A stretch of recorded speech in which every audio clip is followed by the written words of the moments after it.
Welcome to the Under 8 Podcast, a daily college basketball podcast brought to you every weekday in under 8 minutes. At the time of the recording, it is Thursday, January 11th at 11:52 p.m. My name is Josh Doering. On today's pod, Illinois picks up another Big Ten win. Mark Few almost gets victory 700, but Gonzaga's winning streak against Santa Clara is snapped instead, and Florida Atlantic survives on the road. It's all right now on the Under 8 podcast.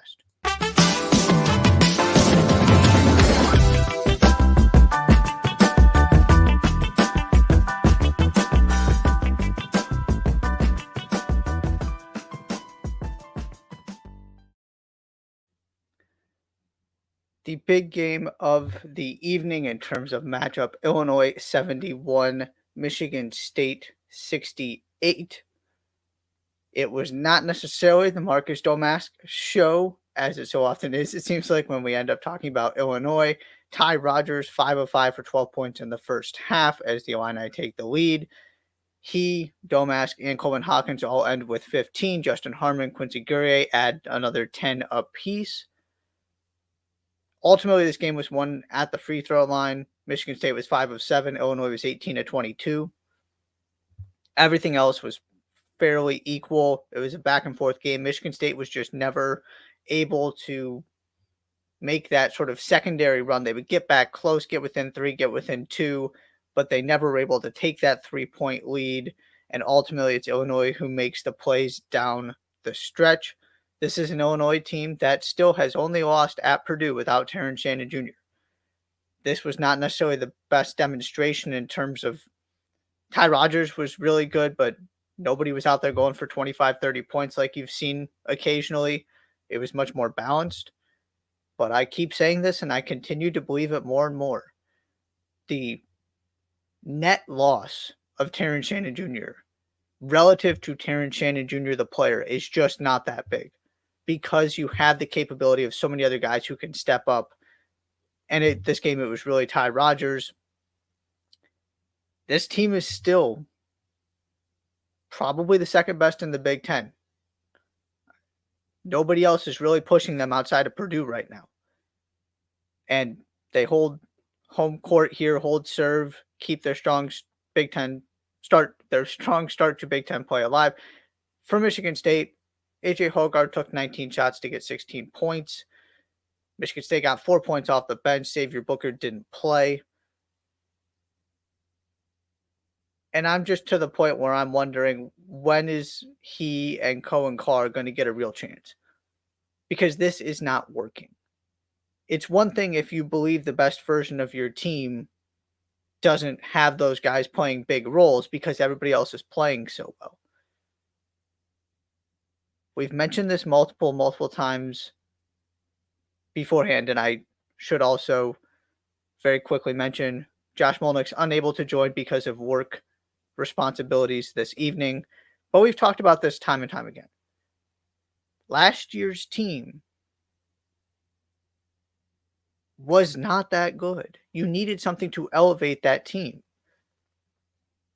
And those players appeared on campus, supposedly. Now, maybe Xavier Booker just isn't good enough. There's a reason he's not getting a lot of playing time. But at some point, you're talking about the definition of insanity here by doing the same thing over and over and expecting a different result. I don't see this changing. I thought it would early, and it's just become clear that it's not. And then you thought, okay, maybe that Baylor win's going to change some things, and it just simply hasn't. And it's to the point where they just need to win enough basketball games to make sure they get into the NCAA tournament, because they're going to lose plenty of road games in the Big Ten because the Big Ten is a really good conference. And this was another opportunity to get a quality win on the resume, get some confidence, and another missed opportunity ultimately is Illinois beats Michigan State 71-68. The most notable result of the evening, probably. Santa Clara 77, Gonzaga 76. Gonzaga had beaten Santa Clara 26 consecutive times. I believe it was dating back to January of 2011. Gonzaga has also been in the AP poll 143 consecutive weeks. Obviously, the winning streak got snapped because they lost, and the poll streak is probably going to get snapped on Monday as a result. And by the way, Mark Few was going for win 700, and he didn't get it. Steve Nash was in the building, got the Santa Clara crowd hype, and then the basketball game delivered as well. Santa Clara had a fantastic first half outside of their 11 turnovers. Gonzaga was just down 6, and it so obviously felt like a missed opportunity that should have been a 10-15 point game at halftime. Gonzaga went 15 or so minutes without hitting a three. Anton Watson had half of their points because nobody could score. They got demolished on the glass. Santa Clara just simply outplayed them. But you can't let Gonzaga hang around, and that's what Santa Clara did because they turned the ball over. And sure enough, in the second half, Braden Huff, Ryan Nembhard come to life. They simply play better. They start taking care of the rebounding situation. Anton Watson continues to score points and ends with 32. And not only do they get back in the game, they have the lead on multiple occasions. It looks like they're going to find a way to escape with this win, as they seemingly always do in WCC play. And Gonzaga goes ahead. Adama Alpha-Ball, the Arizona transfer, key player for Santa Clara, who was really leading their attack all night, as you would expect, draws the foul, misses one of the 2 free throws, down 2. Nembhard misses a free throw. Adama Alpha-Ball comes back, gets an and one, misses that free throw, and Anton Watson ultimately tries to pass the ball. Gonzaga can't get a shot off with, it was 4.3 seconds left after the free throw miss, and Santa Clara hold on for a 77-76 win. This is a good Santa Clara team. Pretty sure we've mentioned that before. They've beat high major opponents. They're one of the best teams in the WCC. This in and of itself is not a shocking result. The jarring part is just how poorly the season is going from Gonzaga relative to Gonzaga's own lofty expectations. Like I said, 26 consecutive times they've beaten this program, 143 weeks consecutive in the AP poll, and it looks like that's done. The first half was a reminder of just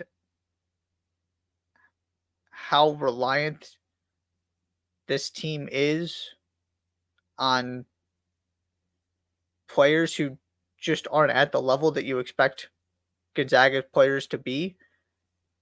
They were nowhere without Anton Watson. The best version of Gonzaga teams, Anton Watson is a complementary offensive piece because of everything he gives you defensively and his versatility, all of that. Not that he is an unimportant part of a really good Gonzaga team, but he is not supposed to be the guy carrying your offense. But he had to in this game. And to his credit, he did it. And then finally, Ryan Nembhard got going a little bit. And, losing one of your key transfers before the season even starts obviously has messed with this. Graham Ike is in foul trouble all game, so he basically is a non-factor. That's part of this as well. Just about everything that could go wrong for Gonzaga went wrong. And they still almost won this game. But Santa Clara finally snapped the streak.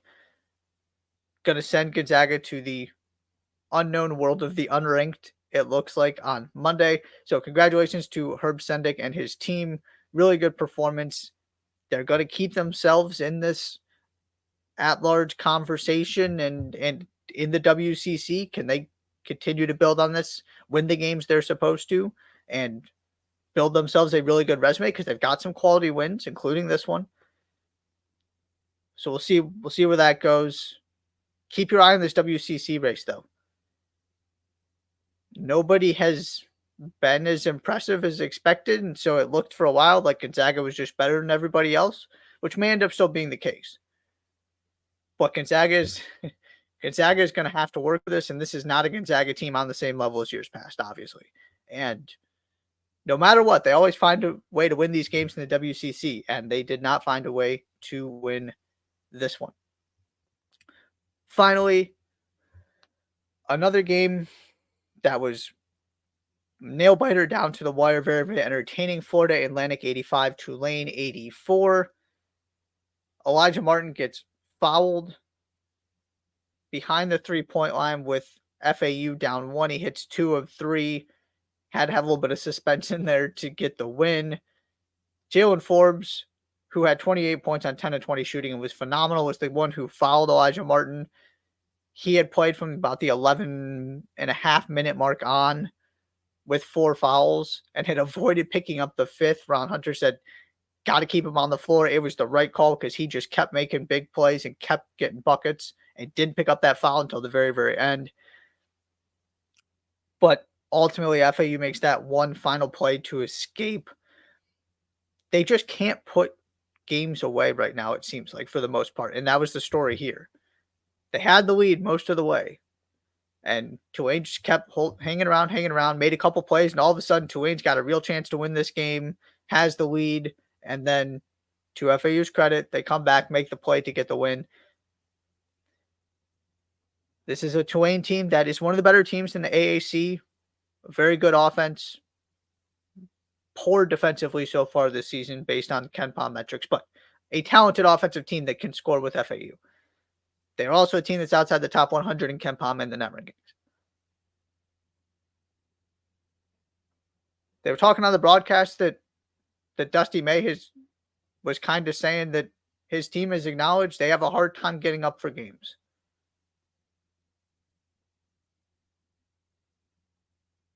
And all I have to say to that is one NCAA tournament run that, by the way, as Josh likes to point out, did not exactly include a gauntlet of a schedule with all of these stunning wins,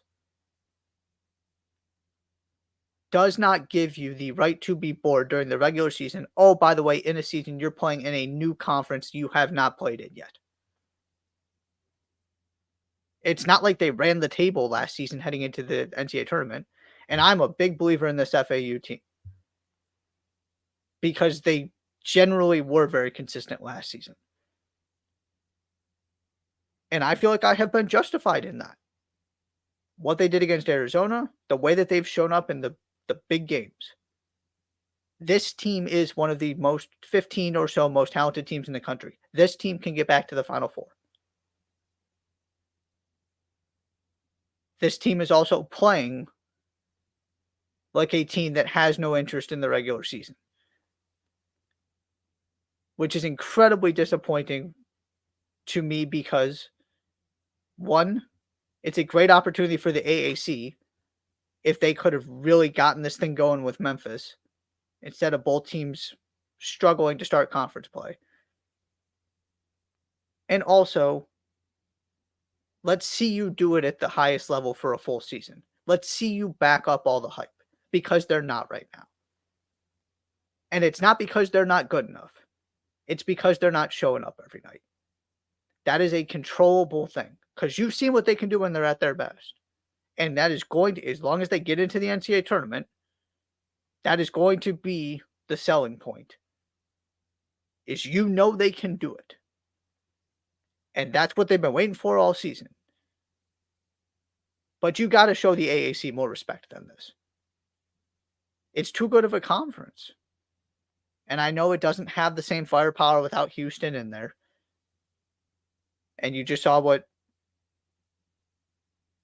UCF did to Kansas. But there's still good basketball teams in there, not named Memphis.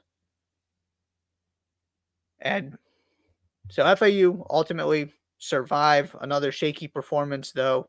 Got to see if they can get some consistency before the NCAA tournament starts. And also, if they want to stay in the top 25 all season and have a beneficial seed, they need to, first of all, just win road games in the AAC. And secondly, do it in more impressive fashion than they are right now because you're just leaving too much to chance.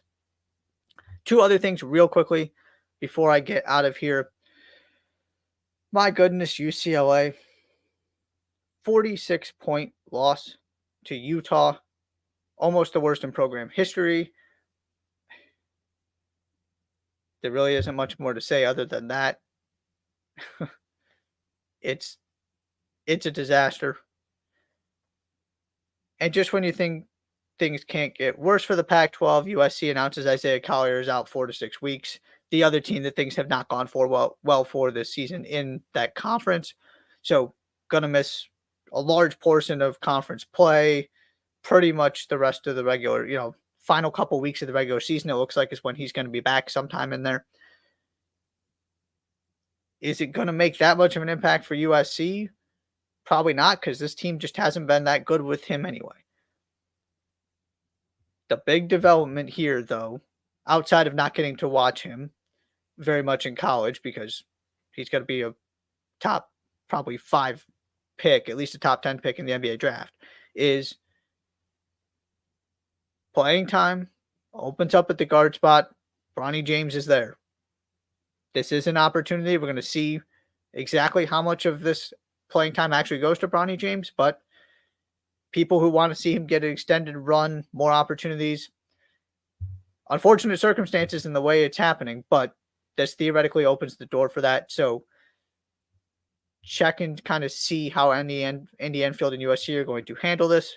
But Isaiah Collier gone for a large chunk of the season.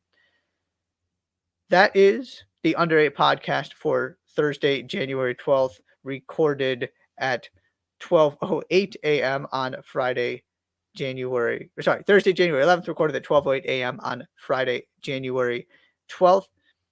Be sure to subscribe to the podcast wherever you listen to shows and follow the Under 8 Pod on Twitter, TikTok, and YouTube.